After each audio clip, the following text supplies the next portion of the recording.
Okay, so last में हमने यहाँ तक कर लिया था। ओके, पैरिटी कंजर्वेशन क्या होती है बेसिकली। देखो, क्वांटम मैकेनिक्स में हमने देखा था कि कोई भी पार्टिकल के लिए हमारे पास एक वेव फंक्शन होता है साई। अगर इसके अंदर हमारे पास ये सपोज पोजीशन का फंक्शन है और हम आर को माइनस आर से रिप्लेस करें, तो उस कंडीशन में हमें दो तरह से वेव फंक्शन मिल सकता है। साई को देखो माइनस आर और minus R, S for spin है और आर फॉर हमारे पास पोजीशन है, ठीक है। तो या तो वही वेव फंक्शन वापस प्लस साइन के साथ रिपीट होके मिल जाए, या वो माइनस साइन के साथ में रिपीट होके मिल जाए। अगर वापस वेव फंक्शन प्लस साइन के साथ में रिपीट होते हुए मिलता है तो उसकी पैरिटी हम क्या बोलते हैं, इवन है या प्लस वन है। और अगर वो माइनस साइन के साथ होता है तो ऑड पैरिटी या फिर माइनस वन उसको बोलते हैं, ठीक है। ये हमारे पास पैरिटी होता है। पैरिटी कंजर्वेशन में ये होता है कि स्ट्रॉन्ग और जो इलेक्ट्रोमैग्नेटिक इंटरेक्शन है उनमें हमारे पास पैरिटी का संरक्षण होता है और दुर्बल में नहीं होता है। चार्ज कॉन्जुगेशन क्या है? चार्ज कॉन्जुगेशन का मतलब ये होता है कि जब कोई पार्टिकल एंटी पार्टिकल में बदल जाता है और ऐसे में हम चार्ज को अगर सी से रिप्रेजेंट करें, तो इस सी की क्रिया से आपके पास जो नंबर चेंज होते हैं वो देखो क्या होता है।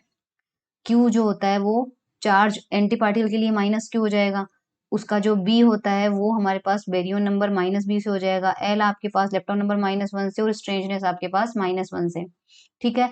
अभी देखा जाता है कि स्ट्रॉन्ग और इलेक्ट्रोमैग्नेटिक में तो इसका पालन होता है और वीक में इसका पालन नहीं होता। ये सिर्फ आपको याद ही रखना है, ठीक है।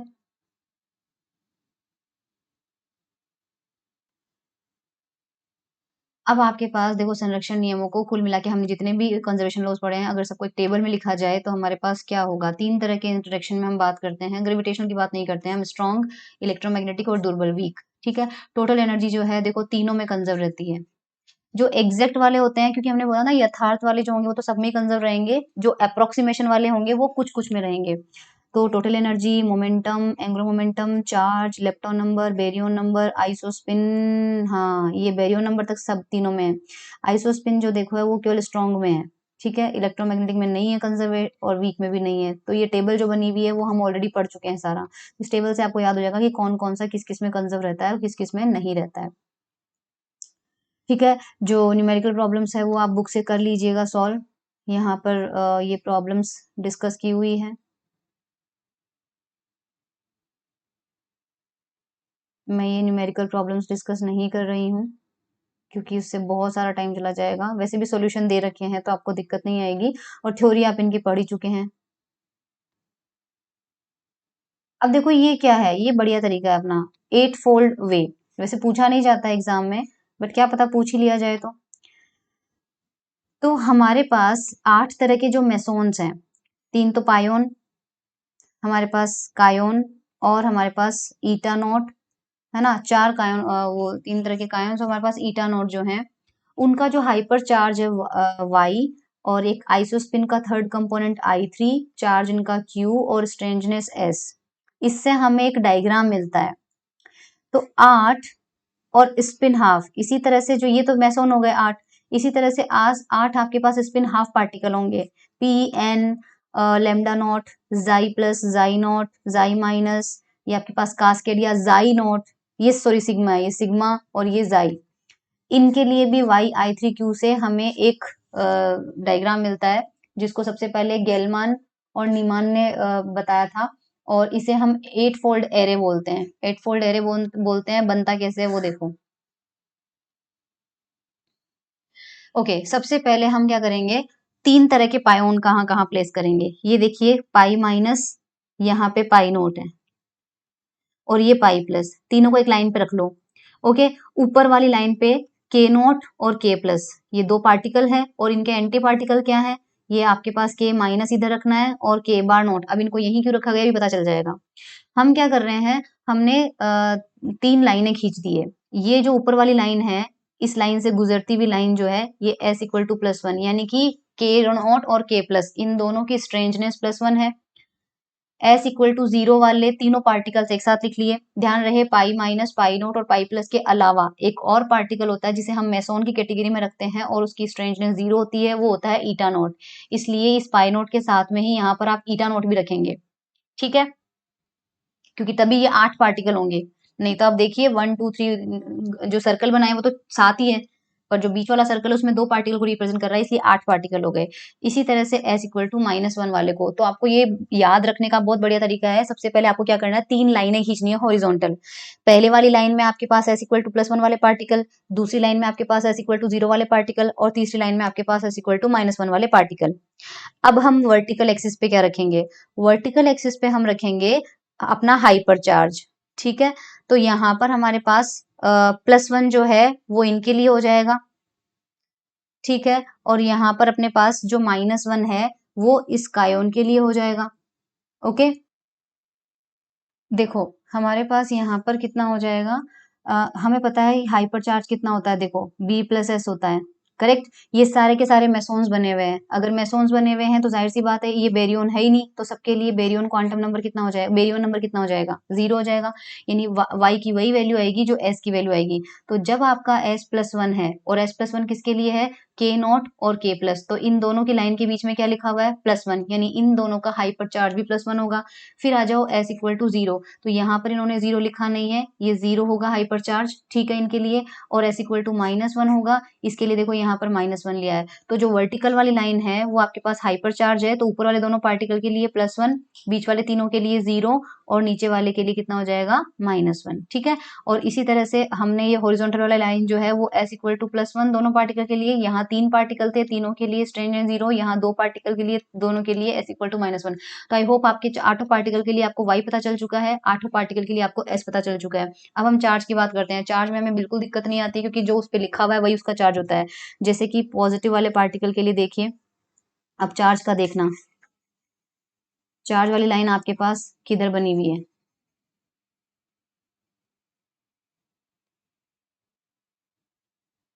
ओके, चार्ज वाली लाइन आपके पास देखो Q equal to +1, Q equal to +1 इस तरह से लाइन जाएगी, और ये किसको क्रॉस करती हुई जा रही है, इसको क्रॉस करती हुई जा रही है। तो इस लाइन पे जो भी पार्टिकल आएंगे, इस लाइन पे कौन कौन सा आया, एक तो K+ आया और एक पाई+ आया, तो जाहिर सी बात इनका चार्ज कितना है, +1, तो Q इक्वल टू +1।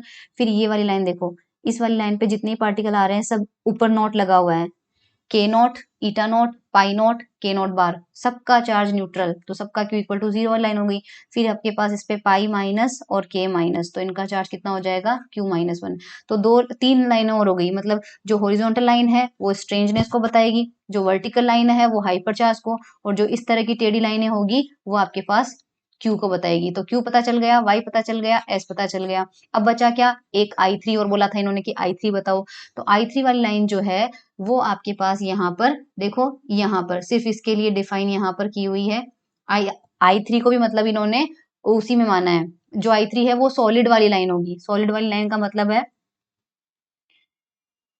तो हॉरिजॉन्टली, ध्यान रहे I3 भी हॉरिजॉन्टल है, लेकिन अब आप बोलोगे हॉरिजॉन्टल तो S भी था, S वाली लाइन डॉटेड लाइन थी, ध्यान रखना, S वाली लाइन जो थी वो हॉरिजॉन्टल थी बट डॉटेड लाइन थी, लेकिन I3 को हम हॉरिजॉन्टल ही रखेंगे। S वाली डॉटेड लाइन थी ना, S वाली लाइन जो थी वो डॉटेड लाइन थी। अब इसका मतलब ही जो सॉलिड लाइन है, सॉलिड लाइन जो है वो आपके पास क्या है, I3 की वैल्यू आपके पास यहाँ पर बता देगी। तो देखिए हमें पता है I3 की वैल्यू पे याद है, I इक्वल टू जब 1 होता है तो 2i+1 की वैल्यू कितनी आती है, 2 इंटू 1+1 कितना हो जाता है हमारे पास 3, और वो 3 वैल्यूज क्या होती है, +1, 0, -1। तो यहाँ पर ये देखिए पाई प्लस जो है उसके लिए I3+1 होता है, पाई 1 के लिए -1 होता है, और यहाँ पे इसके लिए 0 हो जाएगा पाई0 के लिए। उसी तरह से जो कायोन थे, उस के मेसोन थे, उसके लिए आपको पता है आई की वैल्यू जो थी वो 1/2 थी, और इसी के जो 2 पार्टिकल थे +½ और -½ था। तो यहाँ पर देखिए ये K0 है, K0 के लिए I की वैल्यू -½ और K+ के लिए +½ उसी तरह से K- के लिए -½ और K0 बार के लिए +½ तो ये जो वैल्यूज यहाँ पर लिखी हुई है ये आपके पास I3 की वैल्यूज है, ठीक है, ये आपके पास I3 की वैल्यूज है।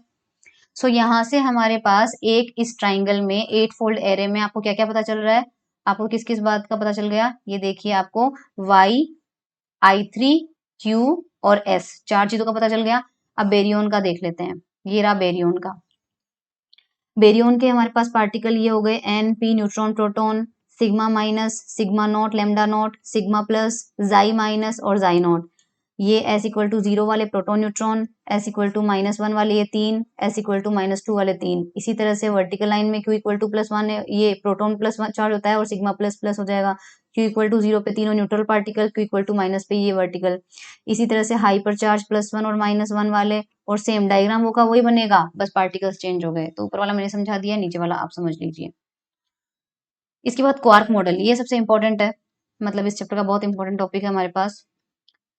सबसे पहले गेलमान और ज्विग ने ये बोला था कि जो मेसोन और बेरियन होते हैं वो सबसे छोटे पार्टिकल नहीं होते हैं, उनका कंस्ट्रक्शन या उनका जो स्ट्रक्चर होता है वो और छोटे पार्टिकल से मिलकर बना होता है, जिन्हें हम बोलते हैं quark.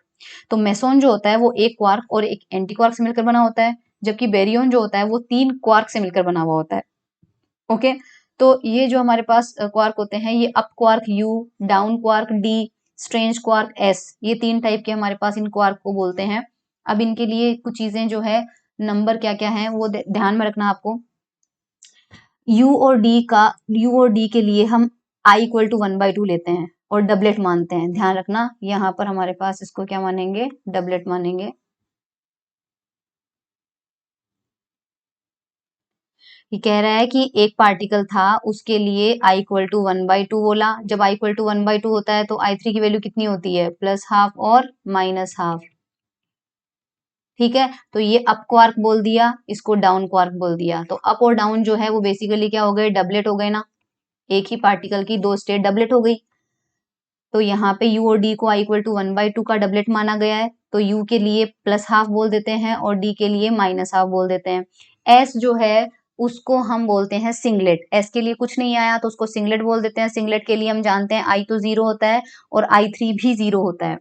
I hope it is clear. तो सबसे पहले तो आपको तीनों पार्टिकल, 3 जो क्वार्क है, कौन कौन से, यू, डी और एस, इनके लिए आई पता चल चुका है और तीनों के लिए आपको I3 पता चल चुका है। नेक्स्ट आपको क्या ध्यान रखना है, स्ट्रेंजनेस। यू और डी के लिए स्ट्रेंजनेस 0 होती है और एस क्वार्क के लिए स्ट्रेंजनेस -1 होती है। तो ध्यान रख लेगा, इसके लिए स्ट्रेंजनेस 0 होती है और इसके लिए स्ट्रेंजनेस -1। तो आपको आई पता चल चुका है, I3 पता चल चुका है और एस पता चल चुका है। ओके, तीनों क्वार्क जो होते हैं उनकी बेरियन नंबर 1/3 लिया जाता है। तीनों पार्टिकल जो हैं, तीनों का पार्टिकल का बेरियन नंबर 1/3 लिया जाता है। बेरियन नंबर इंपॉर्टेंट है, ध्यान रखना। अब हमें क्योंकि इनका I3 पता है, बेरियन नंबर पता है और S पता है, तो हम चार्ज निकाल सकते हैं। ठीक है, अगर हम चार्ज निकालते हैं तो तीनों का चार्ज, U का चार्ज आता है 2/3, D का चार्ज आता है -1/3 और S का चार्ज आता है -1/3, जो कि आप निकाल सकते हैं। देखो Q इज इक्वल्स टू कितना होता है, I3 plus B plus S/2, किसी एक का निकाल लो, जैसे U का निकालते हैं।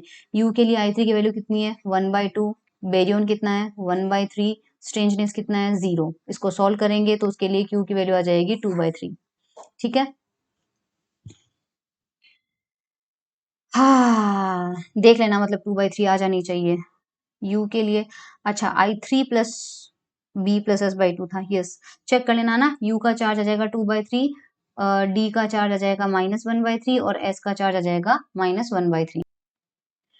अब हमारे पास क्या होता है, तीनों क्वार्क्स फर्मियोन पार्टिकल होते हैं, इसलिए तीनों का स्पिन हाफ लिया जाता है। ध्यान रखना, तीनों का स्पिन हाफ लिया जाएगा और इनके एंटी क्वार्क होते हैं U बार, D बार, S बार, और इसके लिए हम जानते हैं I3, S और B, Q के मान चेंज हो जाएंगे, यानी I3 ऑपोजिट कर लो, स्ट्रेंजनेस ऑपोजिट कर लो, बेरियन नंबर ऑपोजिट कर लो और Q भी ऑपोजिट कर लो, तो उस हिसाब से तीनों के पार्टिकल आपको मिल जाएंगे। ठीक है, तो एक टेबल आपको ध्यान रखनी है और उस टेबल के अंदर यहाँ पर I3, S, B, Q जो मिला है वो यहाँ पर आपको क्वार्क लिए, देखो ये U, D और S। ठीक है, ये नंबर यहाँ दे रखा है और इनका जो एंटी पार्टिकल है ये यहाँ पर दे रखा है। ये टेबल आपको याद ही रखनी पड़ेगी। और सबसे इंपॉर्टेंट चीज होती है इसमें, मेसोन और बेरियन बनते कैसे हैं। तो क्वार्क के अनुसार सबसे पहले हम हेड्रॉन पार्टिकल बनाते हैं, क्योंकि हमने बोला था कि सभी 8 मेसोन और 9 बेरियन इन्हीं क्वार्क से मिलकर बने हुए हैं। तो सबसे पहले हम यहाँ पर देखते हैं,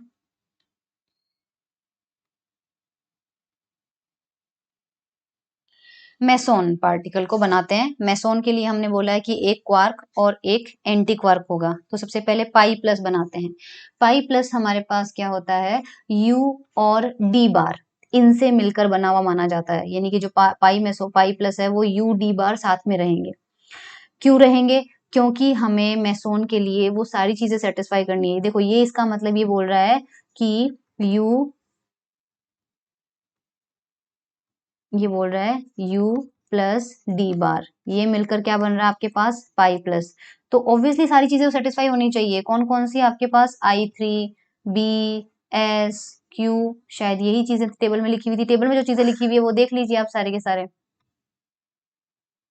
I3 SBQ, I3 SBQ, हाँ तो ये सारी चीजें हम वेरीफाई कर लेते हैं कि इस स्टेज के लिए सेटिस्फाई है या नहीं। तो सबसे पहले आप यहाँ पर I की वैल्यू देखिए। हमें पता है, ध्यान रखिए, पाई प्लस के लिए I की वैल्यू कितनी थी? I की वैल्यू 0 थी, I3 की वैल्यू +1 थी। बेरियन नंबर उसका 0 होता है, स्ट्रेंजनेस उसकी 0 होती है और चार्ज उसका +1 होता है। तो ये हमें यहाँ पर देखना है, करेक्ट। तो देख लेते हैं, चलिए। तो सबसे पहले यहाँ पर ये देखिए I की वैल्यू 1/2 + 1/2 = 1 हो जाएगा। I की वैल्यू 1/2 + 1/2 क्यों? क्योंकि अप क्वार्क जो है, टेबल से देखिए U और D बार के लिए I की वैल्यू क्या क्या है। टेबल से देखिए U और D बार की वैल्यू, U की वैल्यू देखो, I की वैल्यू U के लिए 1/2 हो गया, D बार के लिए भी 1/2 हो गया। तो 1/2 + 1/2 कितना हो गया? 1। और जो पाई प्लस होता है उसके लिए I की वैल्यू 1 ही होती है। तो चलो I के हिसाब से तो ये जस्टिफाइड है। और उसके बाद हमारे पास कितना होता है? I3 component. I3 हमारे पास U के लिए कितना है? 1/2 और D बार के लिए भी 1/2, तो वो 1/1 हो गया। और पाई प्लस के लिए भी 1 होता है। स्ट्रेंजनेस हमारे पास U के लिए भी 0 होती है, D बार के लिए भी 0 होती है और पाई के लिए भी, पाई प्लस के लिए भी 0 होती है। बेरियन नंबर हमारे पास, हमें पता है कि U के लिए 1/3 होता है और D बार क्योंकि एंटी पार्टिकल है उसके लिए -1/3 होगा। दोनों को जोड़ोगे तो 0 आ जाएगा। और पाई प्लस के लिए स्ट्रेंजनेस कितनी होती है? 0, तो वो भी जस्टिफाइड है। और चार्ज नंबर देखिए कितना, U और D बार का, U का होता है 2/3 और D बार का होता है 1/3, दोनों को टोटल करोगे 1, जो कि पाई प्लस के लिए आ रहा है। ठीक है, तो ये पाई प्लस का हो गया। अब इसी तरह से आप पाई जीरो के लीजिए, ये U और U बार से मिलकर बना होता है। ये सारा चीजें क्लियर की हुई है। और उसी तरह से पाई माइनस का होगा, ये पाई माइनस का हमारे पास यहाँ पे है। ठीक है, तो क्वार्क स्ट्रक्चर देख लीजिए, pi plus, pi minus, pi not और ईटा नॉट। क्वार्क स्ट्रक्चर इसकी बनेगी ये, इसकी बनेगी ये। अब यहाँ पे पाई नॉट और ईटा नॉट में आपको थोड़ी सी दिक्कत आ सकती है। तो पाई नॉट वाला देखिए, पाई नॉट से अगर हम ये देखें तो ये एक डी क्वार्क और डी बार से मिलकर बना हुआ जा सकता है। यानी कि पाई नोट के लिए अगर देखा जाए, ये I3 B Q S इनकी वैल्यूज के हिसाब से देखा जाए तो इसकी स्ट्रक्चर डी बार आती है। लेकिन अगर पाई नोट की एक स्ट्रक्चर देखें तो जो सेटिस्फेक्शन यू डी बार से मिल रहा है वही यू बार से भी मिलेगा। लेकिन क्योंकि या तो वो इससे मिलकर बना हुआ माना जा सकता है या इससे मिलकर बना हुआ माना जा सकता है। तो यहाँ पर हम क्वांटम मैकेनिक्स का अगर यूज करें, क्वांटम ये कहता है, क्वांटम मैकेनिक्स ये कहती है कि अगर कोई पार्टिकल मान लीजिए एक साई1 स्टेट में भी रह सकता है और साई2 में भी रह सकता है, तो फिर उसकी जो कंबाइंड स्टेट होती है वो कितनी ली जाती है? इन दोनों का लीनियर कॉम्बिनेशन विद नॉर्मलाइजेशन, जो कि 1/2 हो जाएगा, साई1 प्लस साई2 हो जाएगा। तो उसी तरह से अगर दो स्टेज उसकी मिल रही है हमें, तो यू बार भी जस्टिफाइड है, डी बार भी है। तो नॉर्मलाइजेशन करके दोनों को स्टेट करके √2 से डिवाइड कर दीजिए। नॉर्मलाइजेशन करना आपको आता ही है। तो इस वजह से यहाँ पर पाई नोट का ये आ जाएगा और ईटा नोट का आपका ये आ जाएगा। इसी तरह से ये पार्टिकल है, इनका भी आप खुद देखिएगा, इस तरह से इनकी स्ट्रक्चर बनी हुई मानी जा सकती है। बेरियन के अंदर हमारे पास 3 क्वार्क मिलकर बने होते हैं। तो जो प्रोटॉन होता है उसे 2 यू यानी U ये मानते हैं। और न्यूट्रॉन जिसका बिल्कुल ऑपोजिट होगा यानी DU होगा वो। तो यहाँ पर आप देख लीजिए, एक बेरियन समझा देती हूँ मैं आपको प्रोटॉन का। तो UUD कैसे होता है? तो यहाँ पर वही आपको I3 करना है, I3 निकालो, UUD, रिजल्टेंट कितना आ रहा है? 1/2 आ रहा है। और प्रोटॉन के लिए I3 1/2 ही होता है। स्ट्रेंजनेस प्रोटॉन के लिए 0 आ रही है। बेरियन नंबर प्रोटॉन के लिए 1 होता है। चार्ज हमारे पास 1 हो रहा है। उसी तरह से न्यूट्रॉन का कर लीजिए, सिग्मा प्लस का कर लीजिए, सिग्मा 0 का कर लीजिए, सिग्मा माइनस का कर लीजिए, लैम्डा 0 का कर लीजिए, जाई 0 का कर लीजिए, जाई माइनस का कर लीजिए, ओमेगा माइनस का कर लीजिए। और एक टेबल बना लीजिए यहाँ पे, proton, neutron, sigma plus, sigma 0, sigma minus, lambda naught, जाई माइनस, ओमेगा माइनस। ठीक है, अब क्वेश्चन आपके पास इस तरह से देखो, एक क्वेश्चन कैसे आएगा। एक पार्टिकल है जो आपको बताया नहीं है ना कौन सा पार्टिकल है। आपको कहा गया है कि 2 क्वार्क U और 1 क्वार्क S से मिलकर बना हुआ है। और आपको बस ये बताना है कि इस पार्टिकल का चार्ज, स्पिन, आइसोस्पिन का थर्ड कंपोनेंट, हाइपर चार्ज और स्ट्रेंजनेस क्वांटम नंबर ज्ञात करो। तो आप क्या करोगे, 2 यू है और 1 एस है। तो सबसे पहले आप चार्ज निकालोगे, तो ऑब्वियसली चार्ज के लिए यू का चार्ज, एस का चार्ज, क्यू इक्वल टू 1 निकाल लो। इसी तरह से स्पिन निकाल लो उनका, यू डी है तो यू का प्लस हाफ और उसका माइनस हाफ हो जाएगा। I3 भी आपके पास आ जाएगा, हाइपर चार्ज भी आपके पास आ जाएगा, स्ट्रेंजनेस भी आपके पास आ जाएगा। और जब इतनी चीजें पता चल जाएगी तो आपको ये बताना पड़ेगा कि ये पार्टिकल कौन सा है। तो ये सारी चीजें हैं जो किस पार्टिकल में मिलती है, ये मिलती है सिग्मा प्लस की। तो आपको बताना पड़ेगा कि वो अननोन पार्टिकल क्या है, सिग्मा प्लस है। ठीक है, ये हमने कर ही लिया है। अब हमारे पास थोड़ा सा ये देख लीजिए कलर क्वांटम नंबर। एक्चुअली जो ओमेगा माइनस है उसकी स्पिन 3/2 है, स्ट्रेंजनेस -3 है। ये हमने देखा कि 3 एस से मिलकर बना हुआ होता है। स्पिन की वैल्यू भी 3/2 आ सकती है। अगर स्पिन की वैल्यू 3/2 तभी है जब ये तीनों अप स्पिन में हो, तो 1/2 1/2 1/2 कितना हो जाएगा, 3/2 हो जाता है। लेकिन पाउली ने ये बोला था कि ये अलाउड नहीं है, दो फर्मियोन के सारे क्वांटम नंबर सेम नहीं हो सकते हैं, राइट, तीनों क्वांटम नंबर सेम नहीं हो सकते हैं। इसलिए अगर हमें 3/2 प्राप्त करना है तो हम उन लेकिन हम चाहते हैं कि वो तीनों का स्पिन सेम हो, इसलिए फिर क्या आगे और क्वार्क को थोड़ा सा डिवाइड कर दिया गया था। तो ये एक और एग्जांपल दे रहा है, हालांकि आप एक ही काफी है, ये एक और डेल्टा प्लस प्लस बता रहा है, उसके साथ भी यही समस्या थी। ठीक है, तो फिर क्वार्क के लिए एक नई क्वांटम नंबर, क्योंकि देखो 4 क्वांटम संख्या हमें बताती है, चारों सेम नहीं हो सकती। अब चारों सेम आ रही है तो फिर क्या हुआ कि एक काम करते हैं, एक 5वीं क्वांटम संख्या और दे देते हैं और उसको डिफरेंट डिफरेंट कर देंगे ताकि ये सारे पार्टिकल आपस में साथ में रह पाए, और उसे हम कहते हैं कलर क्वांटम नंबर। तो यू जो होता है उसकी 3 क्वांटम नंबर होती है, RGB, रेड ग्रीन ब्लू। उसी तरह UR, UG, UB। उसी तरह से SB क्या होता है, RGB। तो अब जब ये साथ में रह रहे थे, 3 S रह रहे थे, तो ये SR, SG और SB, ताकि रेड ग्रीन ब्लू तीन डिफरेंट डिफरेंट हो गए, तीनों का स्पिन अप हो गया, तीनों साथ में रह पाए। ठीक है, तो यहाँ से ये चीज समझाने को, कलर क्वांटम नंबर से ये चीज हमें समझने को मिलती है। ये आगे बता रहा है कुल मिला के। तो यहाँ पे हमारे पास ये हो गया अदर क्वार्क्स, और अदर क्वार्क्स है लेकिन ये नहीं पूछा जाता है नॉर्मली। लेप्टॉन की भांति और 6 क्वार्क होते हैं, जैसे हमारे पास यू, डी और एस तो हम पढ़ चुके हैं, सी, टी, बी और होते हैं। और सी को हम बोलते हैं चार्म क्वार्क, टी को टॉप क्वार्क, बी को बॉटम क्वार्क, जैसे अप डाउन है वैसे टॉप बॉटम। तो यहाँ पर D, U, S, C, B, T, इनके लिए आपके पास Q, I3S, C, B, T, ये भी नंबर होते हैं। ये इस तरह से इस टेबल के हिसाब से, इस चैप्टर में कुछ समझने वाला था नहीं, सब कुछ आपको याद ही करना था।